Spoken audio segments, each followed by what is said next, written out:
Welcome, everybody. This is Patrick Snow, host of the Patrick and Mary Unstoppable Author Interview Series, where we interview authors, speakers, coaches, and consultants from all over the world to help us get what we all want: more time, more money, more time, more money, more freedom, more health, more love, and more happiness in life.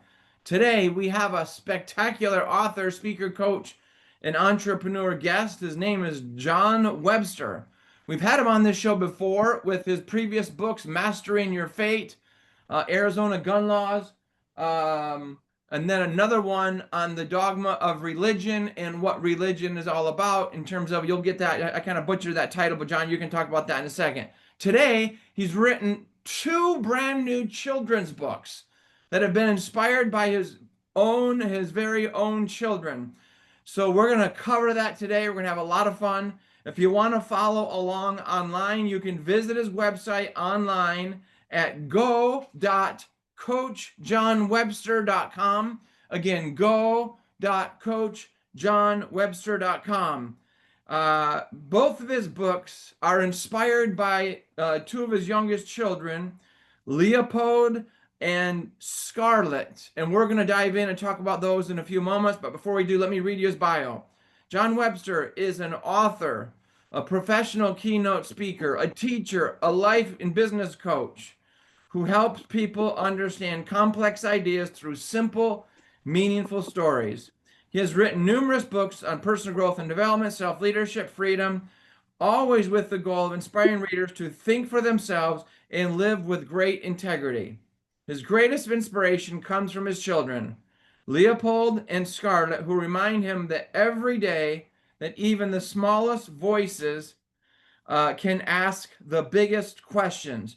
And I'm trying to pull up images on my phone of both covers because I want to show those to you. Here is the first book titled Secret of the Money Creature, Adventure of Leopold and Scarlett. And you can see this photo here of this children's book. And then the second book, hot off the press as well, is Echoes of Extinction, Adventures of Leopold and Scarlett. So the first one's about money, teaching money lessons to kids. The second one is teaching all about dinosaurs to kids. So without further ado, please join me in a warm welcome to Mr. John Webster. How you doing, my friend? Doing great, doing great. Hey, I'm so thrilled to have you on the show, and what a beautiful inspiration to have written two books, that your children has inspired. And before we dive in, I just want to go back in time. You posted a picture on social media. You and I had dinner in Phoenix, Arizona. Right. I guess it was 2018. Can you talk real quick how we connected and how we met way back in the day? It must have been about 10 years ago. I was attending a conference and the conference, and they brought up, and a lot of people sell from stages, their different programs and things. And one of them, I can't remember his name, but he was selling a program that he was going to help you write a book and do this thing. And I was about to sign up for that program, and the person sitting next to me, she's like, no, no, no, no, don't do that. Contact this guy here. He's my book coach. And I'm like, okay. So during I already signed up for it and paid for it, but they do like a free refund by the end of the week if you change your mind and things. But anyway, so during the lunch break, I call you up and decided, hey, I want you as my book coach. So that's what happened. Um, Yeah, it's funny because I was on where was I? I was in the North Texas Panhandle in a hotel room, getting ready to deliver a speech the next day. I had just landed, and I think I landed in, was it Dallas? Maybe it was Dallas, and I drove like 3 hours north up into the Texas Panhandle. And then I get this phone call from this guy in Arizona that wants to write and publish a book. And so you become a great friend, love you like a brother, great father, and just so inspired. Your previous books have been personal growth and development, leadership, overcoming obstacles, adversity, getting to fully understand faith and religion better. And now you've written these two books on children. So before I dive into that, I want to read you one of my favorite quotes and ask you, in your opinion, what does this quote mean? because I think this is the essence of what you have done with these two children's books. So this quote comes from Forrest Whitcraft. And Forrest said, 100 years from now, it will not matter what kind of house I lived in, how much money I had in the bank, but the world may be different because I was important in the life of a child. So, what does that quote mean to you? Well, 100 years from now, people aren't they don't really it's not going to be the same. It's like people get forgotten over time unless you have some way that you can impact the future. Yeah. And the best way to impact the future is through the storytelling that you do, uh through your posterity and improving your posterity, because eventually one day, 100 years from now, 200 years from now, all your stuff is going to be gone. It's going to be demolished. It's going to be in landfills. Somebody else is going to own it. It's completely meaningless. And so the only thing that you have is what your posterity and, you know, things that you impact the future with, like what your writing is. Well, It's your legacy, right? yeah. Why is it that we still read Nathaniel Hawthorne, or we still read about Thomas Jefferson and things like that? It's because they've written stuff that has impacted future lives. And that's where we get that, is so there. And then you have your posterity, and if you don't teach your posterity, then your posterity will never know about you either. So that's why it's important that we teach our children and teach them correct principles so that that our legacy can live on for future generations. Well, tell us real quick how many children you have, and then tell us what's so special about your two youngest, or two of the younger ones, Leopold and Scarlett, because these books are for them. So share that information if you could. So I have six children altogether. I have four older children in their late teens, early 20s, and then I have Leopold and Scarlett, and Leopold's just turned 6, and Leopold Scarlett's about to turn 4. So the thing about my young children is that their minds are intensely impressionable at such an early age. And this is why it's vital that you teach them from an early age different concepts, and why a school choice uh, essentially is so important on how they start out in school, because it's those early years that is going to impact what happens in the future.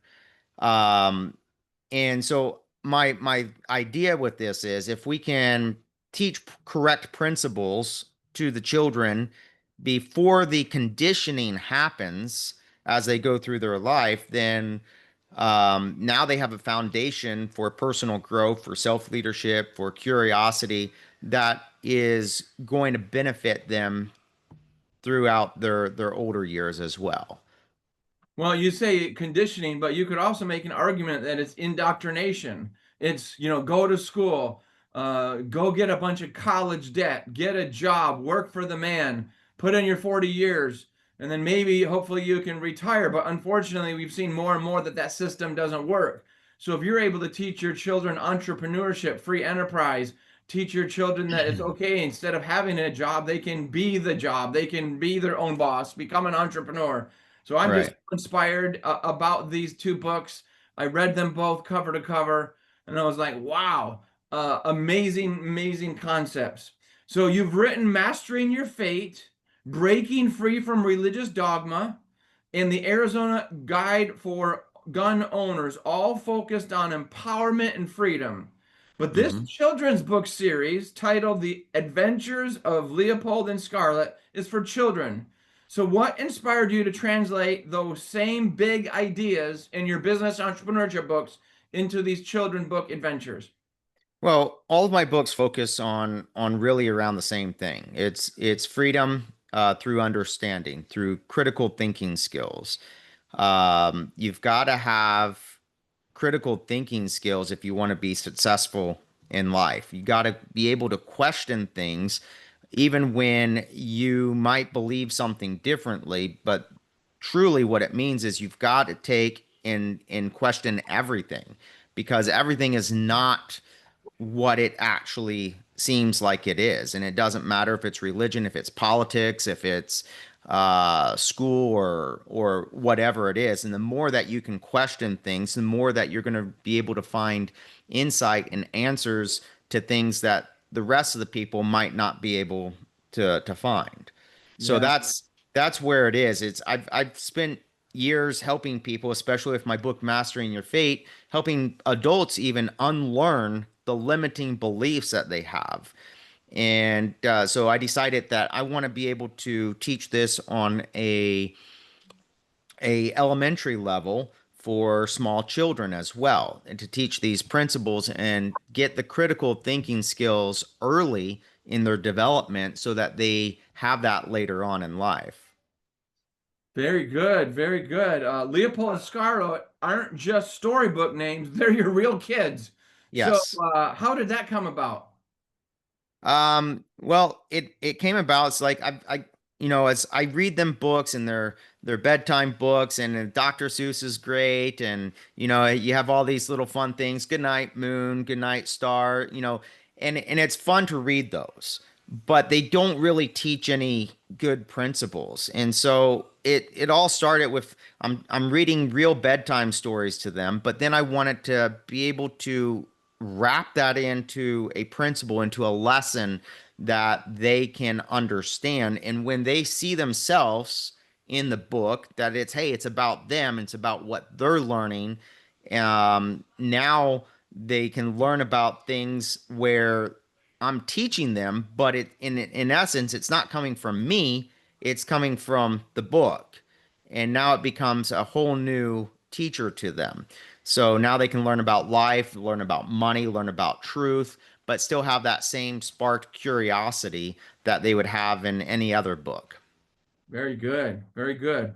Uh, um, the illustrations are absolutely wonderful. They look like a Pixar short film, come to life. The kids in the book even resemble your children, and the dad in the book curiously resembles you.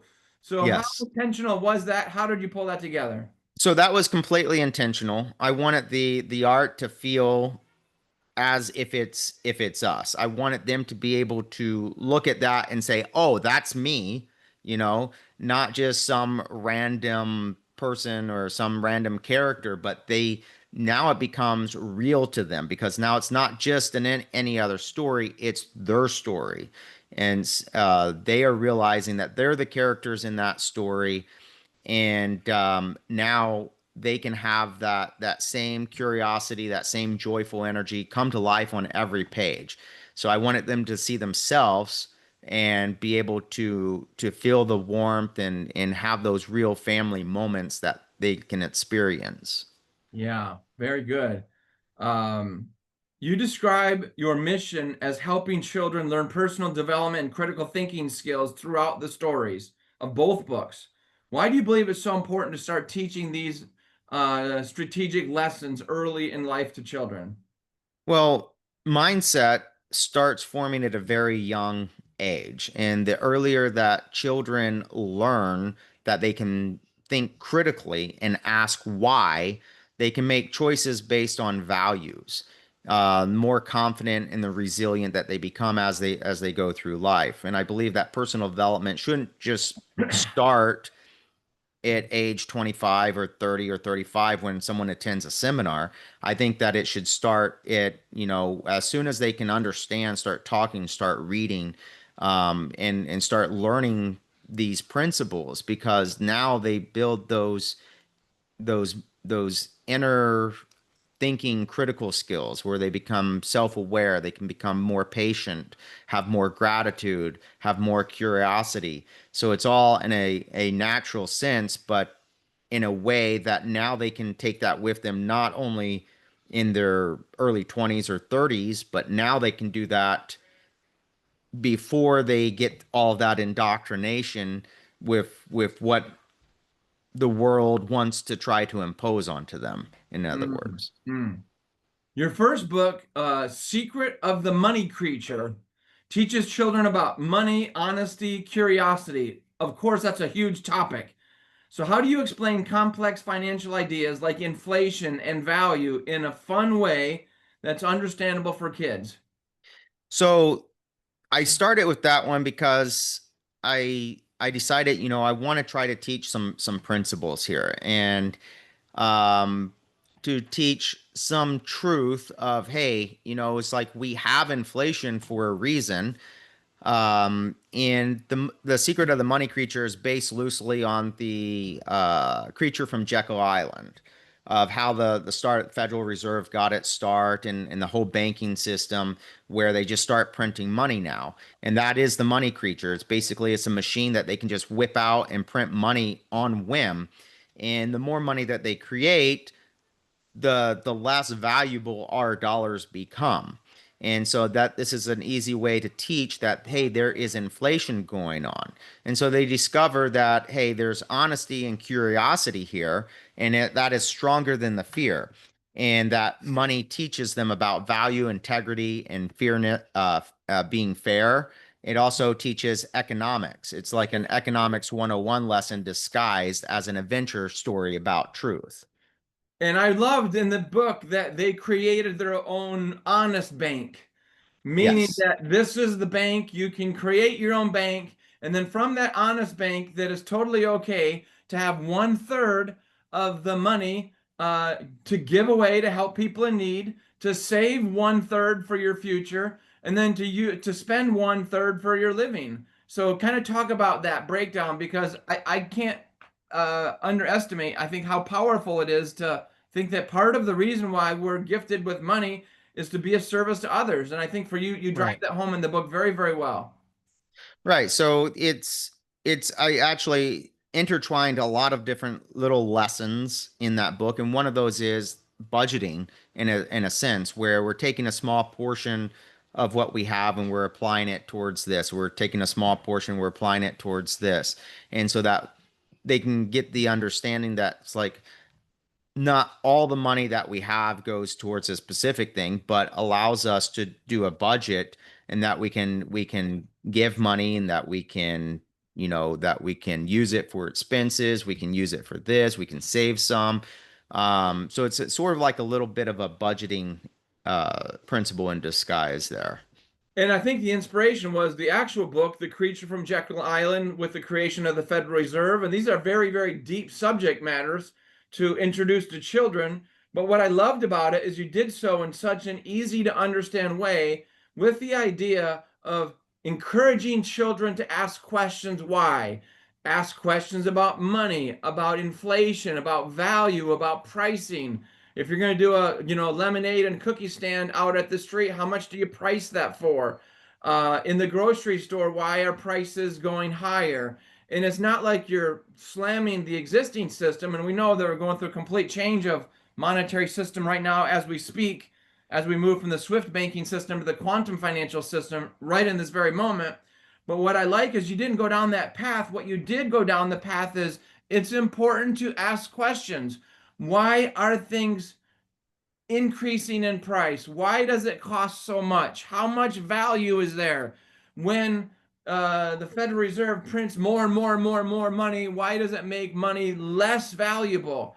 So, talk about why you included in the book the importance of asking questions to better understand how money works. Because the more questions that you ask, the more critical thinking that you're going to do. And so your critical thinking skills comes from asking those questions. If we take everything as a surface level of what we're told, that doesn't really get us anywhere. It doesn't matter if it's politics or religion or events that happen, like with the shooting of Charlie Kirk. If we just take everything as we're told, then that's not critical thinking. Critical thinking is, why did this happen? Why is this timeline different? Why does this happen a certain way like that? And the critical thinking gets you asking questions to analyze things in such a way that we can't just take what we're told, but we have to go deeper and say, wait a second here. You're telling me this, but here's what the reality is. And so things don't line up. And the more questions that we can ask, the more that we can learn, and the more that we can find the truth. Well, when my kids were like in first grade, I shared them about the birds and the bees. And then they went to school and they told all their friends about the birds and the bees. And the principal called the next day.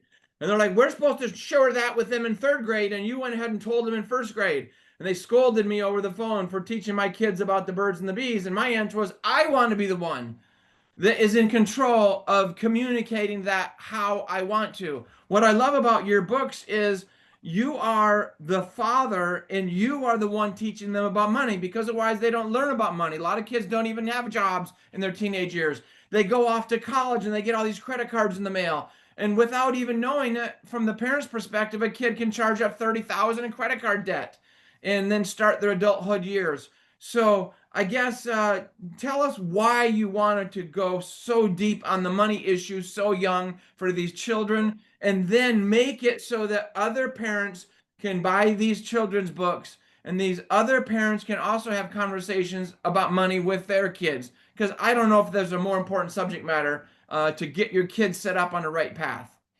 Well, part of it is the introduction, like the secret of the money creature. I wanted to introduce the basically the Federal Reserve, because that is impacts our life probably more economically and financially. It impacts our life more than anything else.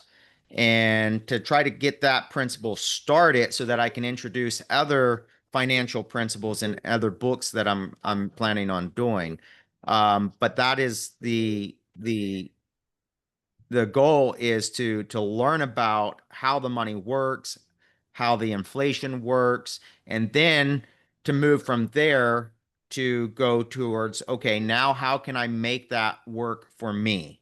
How can I make the understanding the principles behind the money? Now, how can I make that so that I can apply that in business? How can I apply that in my financial security as I move forward in life? So, I have three grandchildren, ages like 3.5, 2, and almost 1. And I've been spending a lot of time at bookstores buying children's books for them. And I don't know that I've ever seen any books on the bookshelves about the subject matter of money. Certainly not pricing, not inflation, not all of these difficult, complex subject matters. So I just want to take my hat off to you and commend you. I think these things are going to fly off the bookshelves. I think every parent, grandparent needs to have these conversations with their kids, because what a beautiful trajectory to get them thinking, okay, I'm going to save 1/3 of my money. I'm going to give 1/3 away to those in need, and then I'll spend 1/3 on whatever I want to spend. So what a beautiful thing. So now let's transition to your second book, because I thought your first book was very serious in nature, but written at a children's level that anybody could understand. And then your second book about dinosaurs, The Echoes of Extinction, it moves from money to dinosaurs and fossils. But beneath the adventure, there's a message about learning from the past and patience. Can you share the deeper lessons about your second book and what you wanted your children to take away from that story? well, so the second book, I was inspired by that because Leopold's always asking me to go to the museum. He wants to learn about the dinosaurs and things like that. So I'm like, okay, let's go to the museum. So we had a trip to the museum. We went and saw all the dinosaur bones, and it's really interesting learning about that. But it's learning about history. It's learning about our past and how it relates to our time. And he's always asking, well, what happened to the dinosaurs? And I have to keep telling him, I don't know. And that's a good question. We should always ask those questions of what happened in the past. Did they, were they hit by a meteor? Were they wiped out by like a flood? Were they wiped out by maybe they, and he's like, I'm like, I don't know. It's like, well, maybe they ate poison and died. I'm like, could have, I don't know. He's like, so there's a lot of different ideas, but the whole point is behind that book is to ask the critical questions, to do that critical thinking and keep asking questions. because when we take the time to uncover our past, we can learn about ourselves, our in our future. And we have to slow down. We have to listen. We have to listen to what the past is actually telling us, because not everything is going to make sense. We're still mysteries that are still unsolved, that we're still trying to figure out, that we're still trying to learn from. It's not just the dinosaurs. We've got all of ancient Egypt. We've got the Mayans and their ruins, and it's like, what is all this past, and why is it in such a way that we don't understand? And we have to learn how to understand that and keep asking questions of why they did what they did, and why was it this way? How did the pyramids get formed? And the more questions that we ask, the more that we learn. So that's the important thing there. One of the things I loved most about this second book was that we as a parent think that we need to have all the answers. We need to know everything. But I think what was so beautiful about this book is you basically said, look, I don't know. But I think together we can research and find out the answers together. And I think it's important to know that we as parents, and from the kids' perspective, maybe we don't have all the answers. And so let's go on a learning journey together. So I really like that a lot about the book. As the series continues, you plan to explore timeless teachings from other authors, leaders, influential figures. How do you adapt these adult philosophies into children's adventures? So my idea with these children's books is I want to take the greats like Napoleon Hill and Dale Carnegie, Zig Ziglar, Brian Tracy, Robert Kiyosaki. They all taught principles that have shaped millions of lives. But I want to take those same principles and translate them into a story form that children can understand. And so instead of lectures or video series or things like that, I want the kids to be able to experience those ideas through characters that they love, to teach a lesson, whether it's belief or communication or integrity or gratitude, and have that emotional connection that will stick with them at an early age, but stick with them through life. Mm. Because it's important to learn about those principles at an early age. I think I was first introduced to Dale Carnegie, How to Win Friends and Influence People, when I was like probably 10, 11, 12 years old. And I read that book about, and a lot of those principles I still like remember, because I learned them at such an early age. It's like it's a lot easier uh to catch flies with honey than it is vinegar. It's like, so you there's and the way that Dale Carnegie presents that thing, and like how like the someone's name is their most important thing. And so those things still sit with me, and it's not like I just recently read. I probably should read it again, but that was from like 30 years ago that I read that. But it was at an early age, and so I want to take those same principles and translate them so that children can understand those principles as well. Our guest today is John Webster, coming from Phoenix, Arizona. His website for more information is go.coachjohnwebster.com. Again, go.coachjohnwebster.com. You can purchase both of his books on Amazon.com, or you can also go there to get that. His books, again, are Adventures of Leopold and Scarlett, Secrets of the Money Creature, and the second book is Adventures of Leopold and Scarlett, Echoes of Extinction. I read both these books cover to cover, absolutely love them. And so I want to ask you this. I want to make sure I got the right question here. With each new story that you're going to be writing, will they be inspired on different classical personal development books? Can you give us a peek at what's coming next? The next Yeah, book in this series, the next two or three books in this series. I know you talked about some of these big names, Napoleon Hill and that kind of thing. right. So probably like Think and Grow Rich, and teach a principle of persistence, or maybe explore how to win friends and influence people, and explore influence and empathy. Maybe more of a wealthy mindset through like the Robert Kiyosaki Rich Dad series.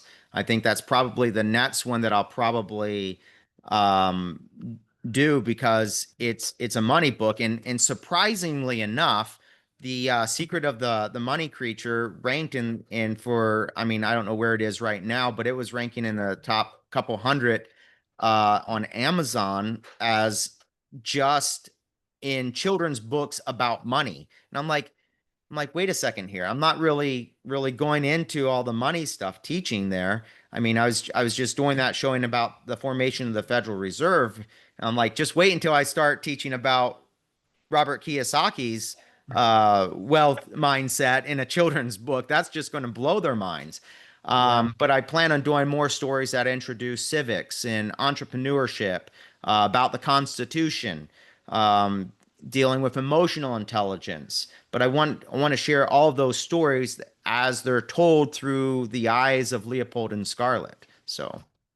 These lessons, mindset, communication, money, purpose, they're rarely taught in our schools. So, do you see this series as a bridge between traditional education and real life learning? Yes. So schools are great. They do a great job teaching you what to think, but they don't teach you how to think. They teach you what to think, history dates, math facts, um, things about grammar. But this is where my children's book series fills in that gap. It's about helping children connect the dots, connect the ideas, to question the assumptions, to build confidence, to find truth on their own rather than just accepting what is ever given to them. So in that way, it complements the traditional education by making learning more personal, Hmm. more practical, more moral, and they can learn what they need to in life because schools aren't going to give you what you need in life. I Yeah. mean, it's just, I mean, it's great to have some foundation, but it doesn't give you what you need. I mean, it's like, when's the last time that you use geometry in everyday situations or Yeah. trigonometry? It just doesn't happen. Or So, algebra. yeah. Yeah. What age group do you feel these books are best suited for, and how do you recommend parents use them as teaching tools? So I've designed these book for kids roughly the ages of 5 through 10. I wrote them so that parents could enjoy them too. Best way to use them is as conversation starters. So it's not really trying to I mean, teaching a lesson, but it's more of opening up that conversation. So it's a bedtime reading that naturally opens the door to talk about honesty or money or kindness or patience. Mhm. So the Secret of the Money Creature, for example, now it opens the door. It's like, okay, let's talk about inflation and how that impacts our everyday life, how it impacts us being able to go to the grocery store and buy food. So parents have told me that they learn so much from their kids, but they learn more from reading the books just as much as their kids did. Exactly what I hope for. So when you share that learning across generations, it becomes more impactful. You mentioned future books that will touch on civics, the Constitution, even entrepreneurship. Why do you feel it's important for children to learn these things in the story form rather than in a classroom in the lecture form? Because stories stick, facts tell, stories sell. Yeah. And it's the thing about stories is, when I attend a seminar or at a speaking event, it doesn't matter if it's Tony Robbins or Paul Getter or whoever it is, that they when the most impactful thing to me is the story that they told. I might not remember the details of the lesson that they're teaching, but I remember that story, and that in that story has the lesson. And so when kids hear a lecture at school, they might remember facts, but when they feel the lesson through the story, they remember it for life. And so teaching civics or freedom, entrepreneurship, through a story with dialogue lets those ideas live in their heart, not just in their head. So a Mm, story can inspire a child to want to build, to serve, to be able to think for themselves. And that's how you grow future leaders. mm. Many children's books today focus on fantasy or entertainment. Yours are clearly designed to build thinkers. So, what reaction have you seen so far from parents or educators who have read them? Well, from the people that I've shared it with so far, the feedback has been incredible. People are telling me that their kids are asking deeper questions. Things like, why do prices change? What does patience mean? I even provided these books as a donation to my children's classroom, to the teacher there, and it sparks curiosity in ways that a typical classroom material doesn't. Um, they don't talk down to kids, they talk with the kids. That's what the books do. It's not putting the kids on some level that is super low, but building up the kids as, hey, the kids are the superheroes, and Yeah. that way they can learn that they are the ones that are going to be our future leaders. Mm.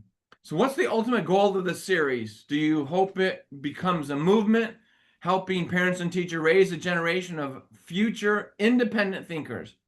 Yeah, so my goal isn't just to write the books. I originally started this, hey, I just want to be able to teach my children correct principles, but not come from directly from from my mouth, because it's like very hard when you have a parent trying to teach a child, they don't want to listen. But if I put it in a storybook form, they are so excited to read those. Leopold was so excited when I got the books in the mail and I showed him. I'm like, look, here's the book. Let's read this. And he wanted to read it. He couldn't wait to read it. I'm like, fine, let's go read it. Typically we have reading towards bedtime, but he wanted to do it right when he got home from school. I'm like, okay. So he read the books and he was super engrossed in it. But it's also to help other parents to create a movement that raises critical thinkers. I want parents, I want teachers to be able to nurture that independence, that integrity, that imagination in children.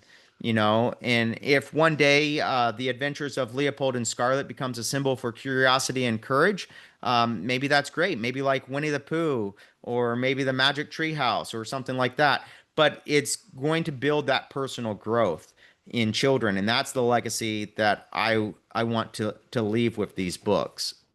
What did your son think about when he realized he was the main character in the book?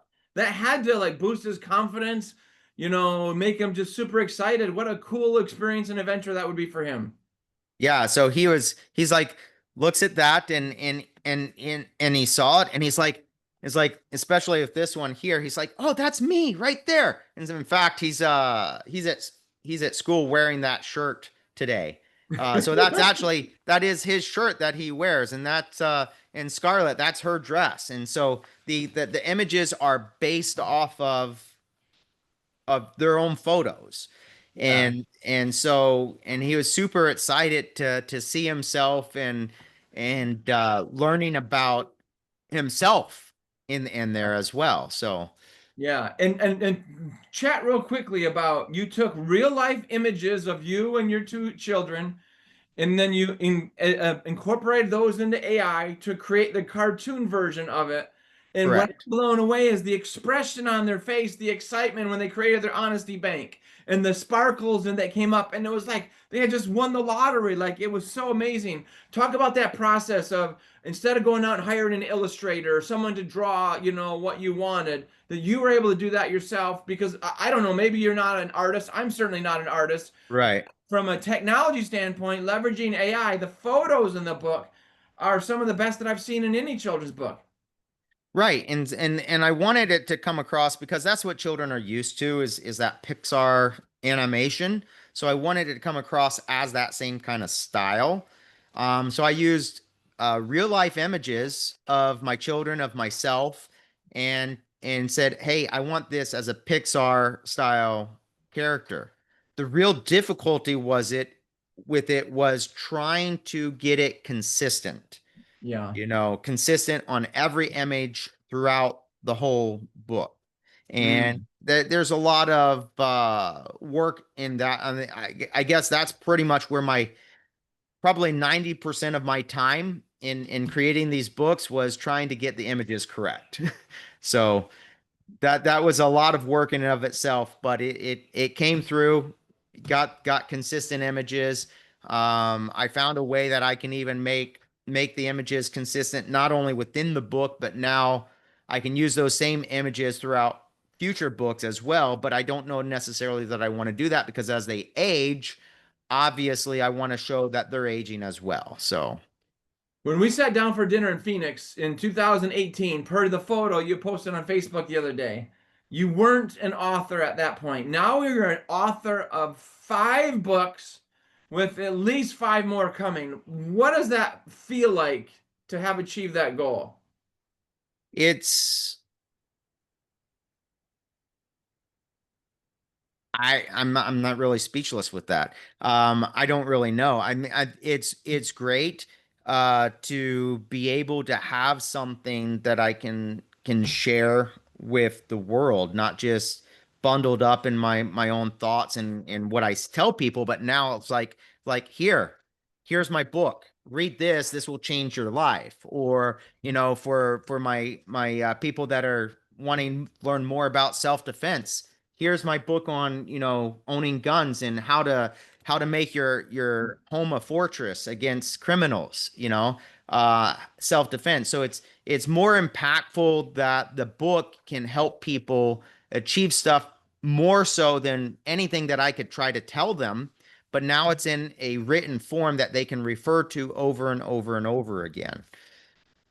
So your main website, go.coachjohnwebster.com, go.coachjohnwebster.com. I want to ask you this. Your book, Mastering Your Fate, Breaking Free from Religious Dogma, and Arizona Gun Guides, now 2 of the adventures of Leopold and Scarlett. Where's the best place for people to go purchase copies of those books? So exactly as you said, my website, go.coachjohnwebster.com. All the books are listed there, all the links of where to get them. You can actually order them directly from me. You can go to Amazon to get them. The ones that you order directly from me off of my website, you can get signed copies, as well as extra bonuses that you wouldn't get off of Amazon. So like, for example, the audio books, there's no other way to get them other than ordering directly from me. Very So good. And you're a very successful professional keynote speaker, sought after and accomplished life coach, business coach, entrepreneurship coach.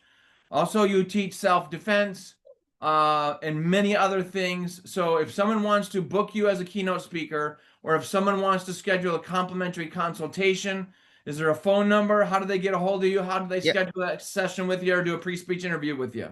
right. Yeah, they can just contact me. My cell phone number is 480-500-8500. That's 480-500-8500. They can just send me a text with their name, their information, time zone, things like that. And that's the best way to contact me is through text message. And I got to tell you, that's the best number I've ever heard. 480 500 8500.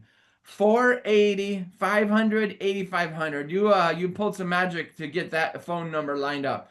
Give John Webster a text or a phone call today. Book him as your professional keynote speaker for your next event. Reach out for a complimentary life coaching, business coaching, entrepreneurship coaching consultation. And certainly go to go.coachjohnwebster.com to pick up copies of all 5 of his books. I can't wait for the next books to come out as well and read those also. So as we finish up today, I want to ask, what did we miss? What other thoughts on your mind that you want to share? What other bits of entrepreneurship advice, creativity advice, advice for other authors? What else do you want to share that we haven't talked about yet today? I don't know. We covered a lot. I think one of the best things to do is to write and publish a book. I mean, it's the best way to build your legacy. and so that people know about you and you can teach principles for future generations, not just in the present. It's one thing to be a coach where you're teaching people live and in present, but now if you have books, now you can take your coaching to future generations, like what Brian Tracy has done with all of his books. So Yeah, and I think it reminds me of those two famous quotes. Abraham Lincoln said, "The only way the dead can teach the yet unborn is through the written page." And then another quote says, "There's only two things you can leave behind on your earth. One is the children, your children, and the other is your art." And I certainly believe that a book, in your case, 5 books, are masterpieces for others to learn from. So as we finish up today, John, again, I want to thank you. Anybody that's interested, go to go.coachjohnwebster.com to pick up copies of his books. Send them a text, 480-500-8500, 480-500-8500 to schedule as a speaker, schedule your complimentary consultation. And then lastly, as we finish up, this program is called the Patrick and Mary Unstoppable Author Interview Series. After our producer, Mary, aka Unstoppable West. So I'm going to ask you, John Webster, what is your definition of the word unstoppable? it means direct persistence, never giving up. You just keep going, keep moving forward. You know, you just got to keep going. Very good. Very good. Excellent. Well, John, are you able to stick around for a quick Q&A? Sure. All right, we're going to turn the recording off, and then we will do a Q&A. Oh, we can keep the recording on. It's Oh, fine. we'll keep the recording on? Okay, let's keep the recording on, and let's give him a big hand. Thank you so very much. I see John, Robin Stern in the car. Robin, you have comments, questions, thoughts? You know, I have about 1 million of them, and I love the idea, John. I really appreciate the interview. I appreciate your specificity with what you're attempting to do, but the enormous hoop that you're putting out there to do it. You're not pigeonholing. You're not, refining this to a small audience. You have now taken your personal experience and, like you said, these enormous ideas, and you're saying, hey, this is how simple it is. And this is the kind of stuff that we need to change the world. Like, this is how it happens. It doesn't happen by us going status quo with the way everything is now is the way it's always going to be. We start by trying to affect young people in a positive manner. And as we do that, we're going to see that change start to happen. So kudos to you. My humblest, sincere gratitude for what you're doing, because it is what we have to do to change the world. I'm so firmly believe in it that my first 2 days of retirement, I've spent setting up a computer lab for a daycare center that has kids we're going to teach to fix computers, because that's where it has to start. They have to see it and do it and operate in it and function with it. So I'm blown away by that. And you've given me amazing ideas of how I can now take some of the concepts that I would love to knock into adults' heads and help children to understand that at an early age to make the most impact. So good job. I really don't have a question. I just want to shower you with some love and affection and say, I'm so impressed with what you've done, and good on you with that freaking AI for those pictures and trying to make that work, because I know how hard it is to get consistency with that. So I appreciate you taking the time to do that. And I got to get copies of the books now. I got none of my own grandkids, but I got lots of young people that I would love to give copies of that book to. So I'll be in touch. Very good. Thank you. And by the way, on day 3 and day 4 of your retirement, you're welcome to come over to my house to update my computer and get all that running well too. So, okay, let's go to John's mother in Texas. If you want to hit the unmute button, what comments, questions, or thoughts? You must be so proud of your son. And so, on the lower left-hand side of your screen, there should be a mute or audio button that you might be able to unmute. And if we can do that, Mary, maybe can you help? Is there a way to? Yeah, I think I can do that. We might have just lost her. She got it. Okay, I got it. Okay, there we go. Go ahead with your comments, questions, thoughts. Yes, I think it's just amazing the work that John's done. And this is big opener for a lot of young people, and this is what our world really needs. And I'm just so pleased with this. Thank you. And what did you think when you look at these books and you see two of your grandchildren that are already famous characters in a book? That must have made you feel good. I think that's pretty cool. I think that's pretty cool. Okay. Very good. Okay, anybody else on the line yet? Let me see who else we have. Okay, let's go to Mary. Your comments, questions, thoughts. Yeah, I'm excited to get these books for my grandchildren, but also just for myself. Because like you said, even adults can learn from them. And I was taking lots of notes here. I love the cover with the kids on the cover. It's so cute. And then you talked about teaching them personal development while they're young. And that's so true. That's what we should be doing. And people remember things through stories. And you know, you said that critical thinking comes from asking questions. And I hadn't really thought about that before. So so that's true. And then use stories to open conversations. Yes, yes. I mean, you this is fantastic, John. I'm excited. Yeah. So good job. And I'm excited for your future books too. I mean, oh my gosh, using some of the past, you know, Zig Ziglar and you know some of the past people, and I'll look forward to those books too. So thank you. This is great. And then very good, John. I just want to conclude with, I love the creativity behind it, that you were able to create a real life situation in your life and turn it into a real product for other kids and other families. You know, one of the most important things that we can do for our children is to boost their confidence and for them to act as the main characters in an actual published book. Their confidence level has to be off and through the roof. So what a beautiful creative gift that you've given to them. And someday they're going to share those books with their children, and then their children might look a little bit like they did as kids. And so, yeah, just a beautiful job, all around great job. I love how you're able to take complex adult issues and make them simple for all people, all ages to learn from. So great job. Thank you. I need to ask you a favor, John. Sure. Valerie's not on here, and I don't know Yeah. I don't know how to take the photo. So if you could My- take the photo and if you Let's could see. place it on the author publishers page, that would be wonderful. Yeah. Mom, you want to turn on your camera? And then Mary, can you turn the record button off? Oh, okay. Let's see.